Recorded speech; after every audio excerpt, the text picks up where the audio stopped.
Let me introduce to you our Food Information and Education speaker.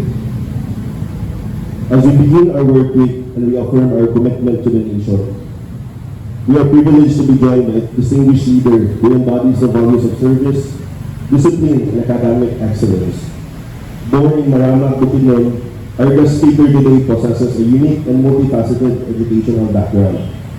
He earned his Bachelor of Science in Nursing from Bisaya de Cagayan University in 1995, and is a proud graduate of the Philippine National Police Academy, where he obtained his Bachelor of Science in Public Safety in the year 2000.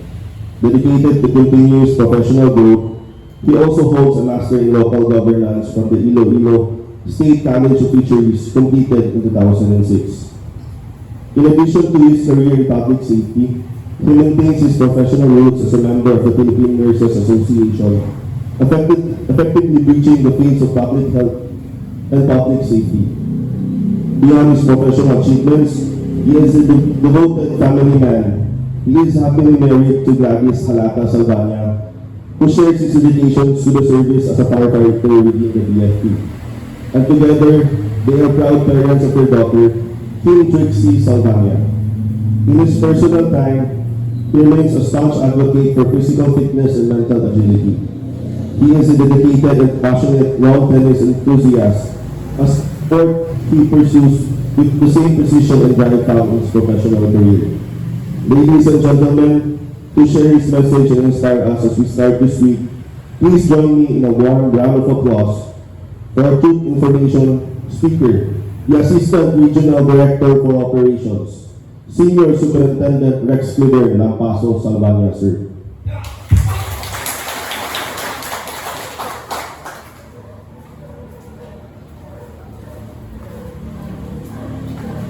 Good morning, everyone. Thank you for that introduction. Actually, my message is just very short today because we'll be having activity this morning as to the bidding process with the bank. And then other instruction for regional director will be also entertained today. Okay, I respect our regional director, and it is not here, but he's willing to join us, that he has a very important engagement that we port ID in Kapamang Lista, so that join us today. And our Chief of Operations, Superintendent Esther Hinsha, our Chief of the Health Service, Superintendent Toledo, our Chief F&D, Chief Inspector Bilardi, our Chief Logistics, Senior Inspector Balmores, Senior Inspector Janet Lear, our Chief of the Plants, and of course our Chief Accountant, Inspector Simbaon. All of us, uniform and uniform personnel, again, good morning. Pasensya sa doon, voice na medyo may problema ka na Oscar Brian Enles, pre-started last Friday. Medyo tuloy-tuloy yung mga activity natin last week. And then may mga bilar, then napunta yung mga ginotor na mga sunod ng major fires. So, na doing na to resistance. So, walang ka-spirit. I lost my voice for 3 days starting Friday. Kaya ganun naka-recover today. Tapos nakakuhaan ko na yun. Makahatali ko na sa music. Anyway, gamay ng background about sa El Nino. This is the problem we're facing today and the reason why there are many illness. So, why there is El Nino in short, in simple terms, this is the result of the ocean atmospheric cycle. And this is already constant nagpapalatan ng El Nino. Ever since bata-bata we experience this. And it will occur in every 2 to 7 years. So, nalagay siya. And exactly the trigger of this is not known yet, but Science Research Institute continue to find kung sa real cause ng El Nino. So what is important about El Nino is, of course, to understand the effect.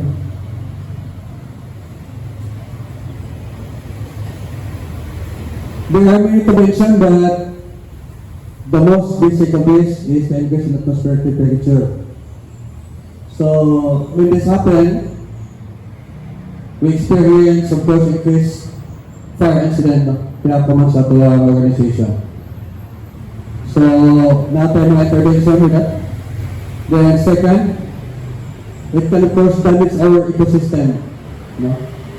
Known to all, and kamo na pakala mo research ani, continuod.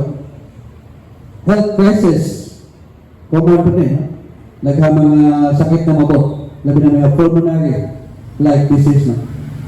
Incidents of waterborne diseases like malaria, dengue, and cholera is also mentioned here.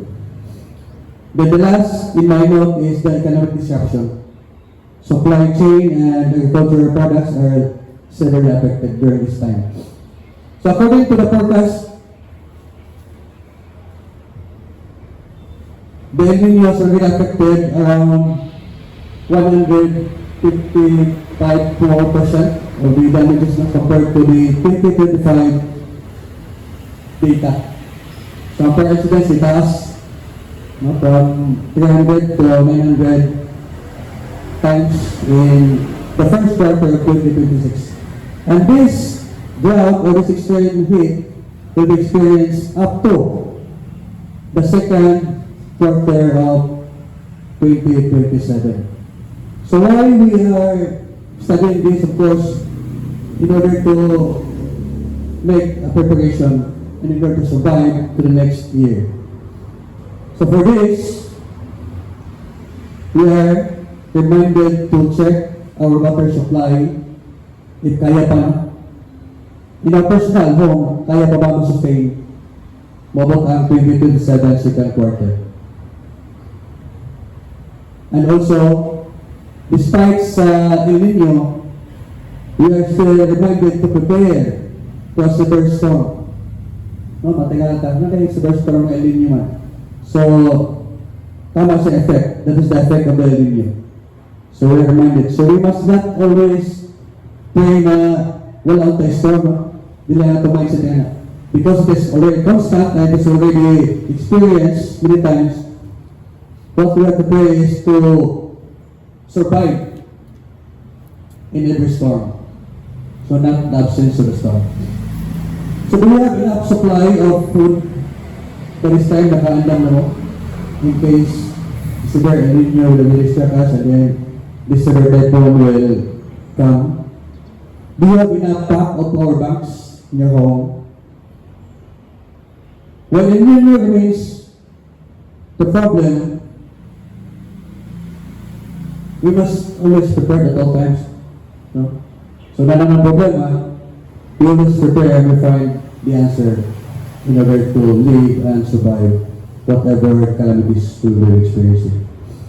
So better secure roof in your home, clean your gutters and secure basic supplies like non-perishable food and spares or extra cash. You must prepare for that. Okay? So today, I was reminded sa nakita na ko, naghanda today, unlike before na mag-graduation kagamay lang. I was reminded of the principle on quantity versus quality. Quantity versus quality. And this reminds me of the 4-week test. As always mentioned by engineer before, magkadami na taking it, the 25 words of the 4-week test. Inside I remember, 24 words. Is it the truth? Is it fair to all concerned? Will it build better goodwill? Will it build goodwill and better friendship? And will it be beneficial to all concerned? So, nice na siya ma-internalize for me because better friendship versus more friendship ang concept ano. So in order to build a better friendship, we must possess these 5 attributes. What are these? First, respect, trust, reciprocity, shared experience, mutual enjoyment of each other's company. Diba? So, let us proceed to another one. The 48 Laws of Power by Robert Greene. So I hope you will be able to read this and internalize this, as this will help us survive and navigate in this very competitive environment. Sabi na yung mga calamities, disasters, inevitable sa today, we must master the 48 laws of power. And the basic of this, and very important, three, is the first is never outshine the master. The number four, always say less than necessary. Then, the number six, court attention at all costs. The explanation of this will be your assignment. No. So, try to master this 48 laws and the 4-way test. Okay? So now, for my, as I mentioned earlier,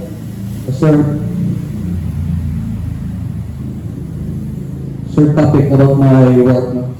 As the Assistant Regional Director of Operations, DIDO. Because not everyone really knows this unless you'll be able to experience this position.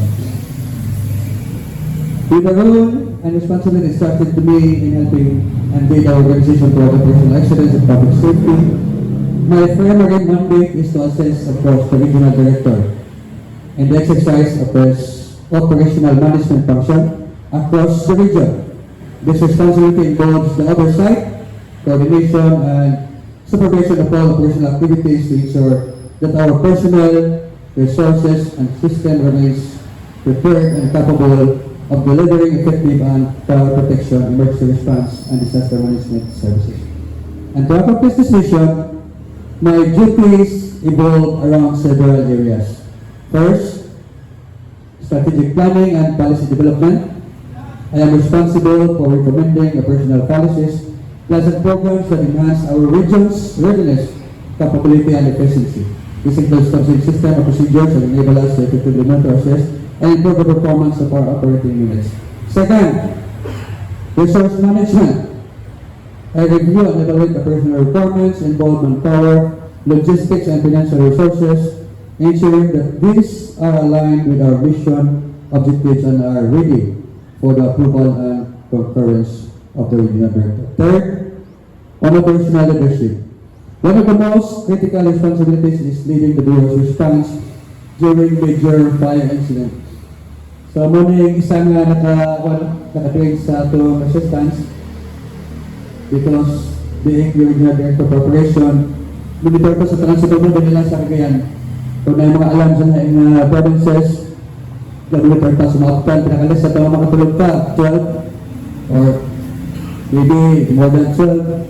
Kaya na tayo mag-monitor kung may tabunan in case mo escalate ang mga fire incidents na tayo mag-report sa itong RD o other agency may data or sa higher office ko sa national.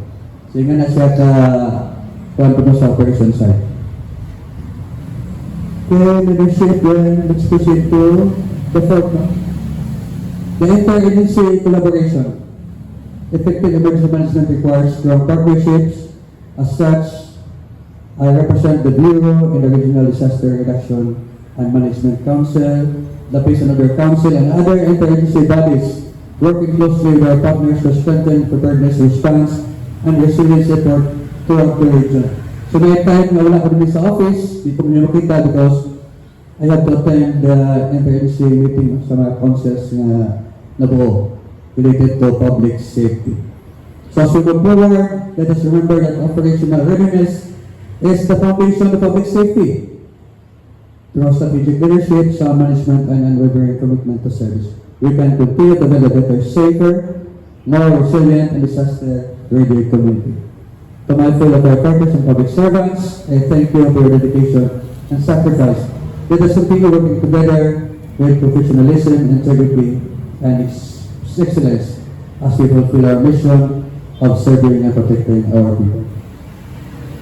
So with that, thank you and stay safe. Thank you.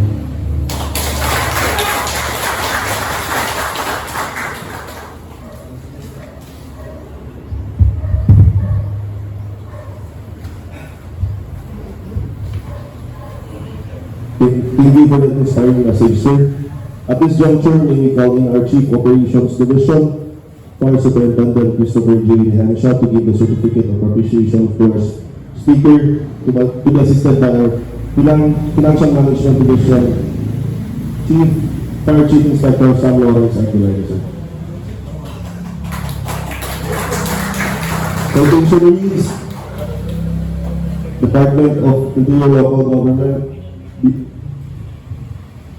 Regional Order Number R10-RAWD-2026-037, Medallion ng Papuri, pursuant of the Bureau of Fire Protection, 10 programs and awards and incentive for service excellence. This Medallion ng Papuri is hereby conferred to Senior Superintendent Rex Leader L. Salvania, Assistant Regional Director for Operations, Regional Office DFP 10, for his insightful contribution and commendable performance as a truth information and education speaker during the traditional mandate graduation ceremony held on June 29, 2026 at the BFP Regional Office 10. Such display of dedication and commitment serve to inspire and motivate others contributing to the achievement of the BFP's mandates and programs, thereby worthy of recognition and emulation. Given this 29th day of June 2026 at the Office of the Regional Director, BFP 10, Bumamela Extension, Carmen Calera City. Signed, Richard V. Arbutande, Fire Senior Superintendent, BFP, Acting Regional Director. A round of applause, please.